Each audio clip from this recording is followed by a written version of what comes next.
Hello, John. Hello, Oliver. And today we're going to talk about politics. I think there was a minister resigned, or they've got Golfgate, I think it's called. There you are. I think it was an Oireachtas event, but before that, the chairman of the Fáilte Ireland, what used to be Board Fáilte, tourist board, he paid a visit that was long organised to Italy, to the eternal city, Rome. Perhaps he has a relative or a son or daughter living there, married, as many people have. And perhaps he could have a relative that's a priest. But in any event, he visited, but he didn't, like we used to do when we were in school. If you wanted to go to the toilet, you put your hand up and you said, "And will cadamung dola mashi dahola." In other words, can I go out? You wanted to go to the toilet. And sometimes the master might say, "Neil, you can't." So you'd be on Queer Street until you got out, so you could do what you had to do. This reminds me of that this man then, when he came back, he got ordered he could be sacked or resign, so he had to resign. That was the first, and probably other ones we haven't heard about. But in any event, two ministers for agriculture inside about 2 weeks. Barry Cohen, which was considered a good, strong leader for the farmers as Minister for Agriculture. He was the same as the rest of us. The Gardaí brutalised him, and he was perhaps a little bit over it, the same as you can be. If you're a fraction over it, you're for the high jump. So he was banned from driving for 3 months, which is not a long time. It's usually a token business. But by goodness, that reared its ugly head, and it happened years ago. And because he hadn't confessed that, and he maybe confessed it in confession, but he should have confessed it to all the rest of them. Do you know what I'm saying? Mm-hmm. So he had to sort of head for the hills. And what happened with the new fella? Well, the new fella then was a fella from Mayo. Just his name skips me mind at the moment because, anyways, he's well known, and it was because the West of Ireland had been ignored as guard ministerial, so he got the nod, and I was happy as Larry coming out there. He got the seal of office and all. But there was an Oireachtas, which is to do with the government, a golf outing.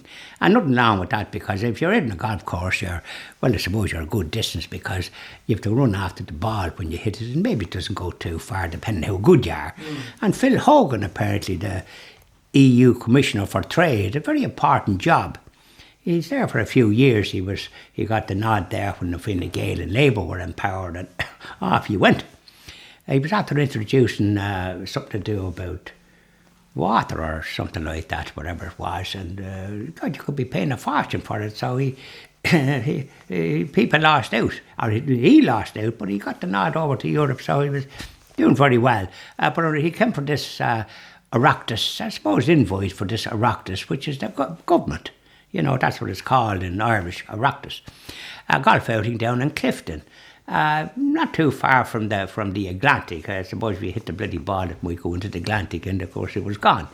And I know the place well, Station Hotel in Clifton. So I suppose after the game of golf and out, and it probably windy as well, because there's terrible storms there in July and August. So I hope they didn't have wigs that might blow off as well as everything else. So anyways, they were down in Clifton, and I suppose they had a bite to eat, probably keeping social distance as well. You know, shouting at one another 2 yards away. But in any event, for some reason or another, the media, which loves to cause trouble. Good news doesn't come from the Irish media. If you want good news, avoid it like the plague, because they don't give good news. So in any event, I think the Cork Examiner, or the Irish Examiner now as they call themselves, reported the Minister for Agriculture, the second one, I think it was a fortnight in the job, so he had to resign as well. So that was two Ministers for Agriculture gone before you could say Jack Robinson. And next thing, Phil Hogan, suddenly his name appeared, and he gave I think a 12-page examination that he had adhered to all the guidelines, keep a couple of yards away from anybody when they were perhaps dining. And nobody singing songs in case that some droplets might have COVID. But none of them had COVID. None of them has.